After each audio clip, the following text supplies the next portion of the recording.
Well, hi guys, this is Stuart Zadel from Zadel Property Education with Australia's rapid renovation guru, Naomi. Naomi, how you going? I'm going great, Stu. We are on the couch and we're in reflection mode. We have just finished the Rapid Renovation Challenge. It's been hugely successful. We've got a massive rent increase happening here and a significant dollar value increase. And we think if it went to sale, it'd go even higher than that, just quietly from our research. Yeah, numbers never lie.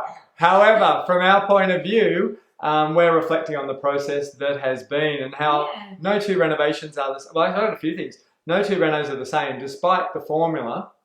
Of course not. Cool. Second thing that I've noticed in this reno, how I think it's like a relationship, and that a relationship reflects back to you who you are and your personality. Stu! Well, it does. It does. It brings up, it shows you, a reno, I think, shows you who you are because your personality is reflected on that. Now, I'm, you know, I've got a certain personality. I'm a businessman. I like to get stuff done and organised and happening. But of course, you're relying on a lot more people when you do a reno.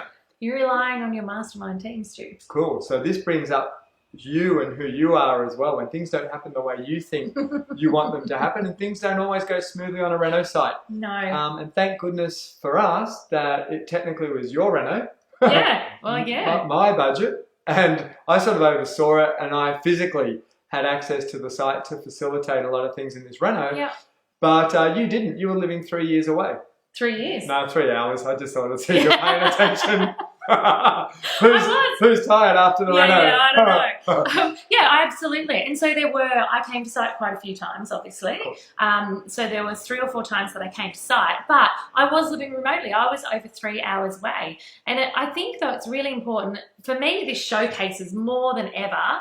I talk a lot, Stu, about the fact that you can either be a hands-on renovator and in it, or you can still have renovation as an additional income stream to what you're already doing, that you don't have to give up your day job. So I didn't give up my day job to do this reno, so to speak. You know, I was in the office. I was on tour with you're on tour with us. I was on tour with you. I was in the office. We were filming in different locations. We were doing all sorts of things as well as managing this reno. And as long as I had my core documents, I had my software, I had my tools of the trade, and I had my phone, everything was fine. We even had some hardcore negotiations over FaceTime. Well, I was going to say 2 significant things for us with you being remote. One was FaceTime. Yes, huge.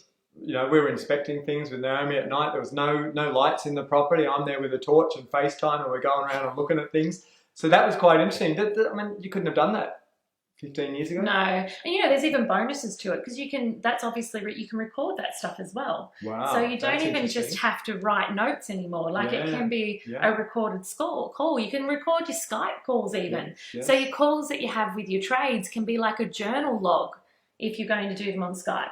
And they can Skype on their phone as well. Do you know what was interesting though? Early on you said around no two renos being the same.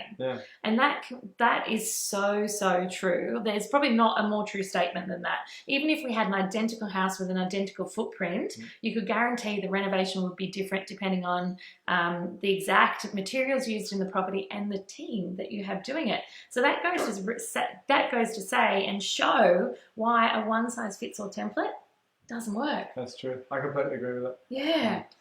A couple of things I'm thinking of as well is when you've got the right team, huge difference. When you've got 1 or 2 that don't fit, challenges. It's kind of like having a jigsaw puzzle with the wrong shape size to go in the end, isn't it? That's very accurate, very accurate. And I said to Naomi, like, there were parts of this that were just such a dream. When you had the right team member that knew what they were doing, they just professionally went about their job, they had it done in a day or 2, you come up, the place was transformed, you go, wow, how easy is this? Yes. And then you have one team member that's not on the team. Doesn't fit the hole, isn't aligned. The odd puzzle piece, can just cause challenges, time wastages, emotional. You got to stay calm, communication, everything. But here's the thing: with the good ones at the finish, I ring up Naomi and go, "Let's do 12 of these. I pay, you do your neighbourhood, get it done." My neighbourhood. Yeah, your team. That's right, my team. Yeah, because you don't even need to I'm sure you do check on them and what they're doing, but when they're good people trained and they know what they're doing, just go in and do it. Next one, next one, next one. And do you know the best part of it? When you have we talk a lot, right, about finding the team, assessing the team, and aligning the team. Yes. That alignment of the team is so crucial, because when you have a team that's completely aligned, they actually work as a unit. And so, yeah, they keep you in the loop and they contact you, but they also know, so my floorer knows how my painter likes the skirts to be finished. And my plumber knows how my tiler likes things to be finished. You know, and so they actually begin to form a bit of a family. I talk a bit about, and I've said it before, and it was funny, you just mentioned it, about a renovation being a relationships incubator. Like, it's been a relationships incubator for us. Yeah, absolutely. Like, it's like a pressure cooker. Yeah. And you either form these amazing, tight, fruitful, rewarding relationships, or you bust. Yeah. One or the other. And I guess I better confess now, hey. What? Yeah, the number of times I was ready to spit the dummy. I'm 12 hours on a reno site with days to go compared to being in the office, running events, and I'd ring Naomi and go, Naomi, and she'd pick me up every time, positive, bright, bubbly attitude. Isn't it good we're so close, blah, blah, blah. You were quite amazing that way, so I should acknowledge that. Thanks, Stu. But going back to the technology thing, one key thing I found as well, like I distinctly took the position as, Gnomes, I'm just your foot soldier. Absolutely. And you even I said do what you want me to do. I'm not really going to think too much. You tell me what. And when he did, it wasn't that great. Save your good jokes for later, love. That's fine. But I remember the number of times I rang you up. I was in Bunnings or something and going, hey, Gnomes, what about this? And you would go, hang on. She'd go to her phone. She'd pull out the documents that you can access through your phone. And you'd go to it and go, whatever it was, the spec, the colour, something, or something wasn't available, you would immediately have it available to me. And then you'd email it to me. I said, that doesn't work for me. Can you text it to me? So she had to text it to me. He's a little technology challenged. I work a little bit simpler than that. Just tell me what needs to be done and I'll do it.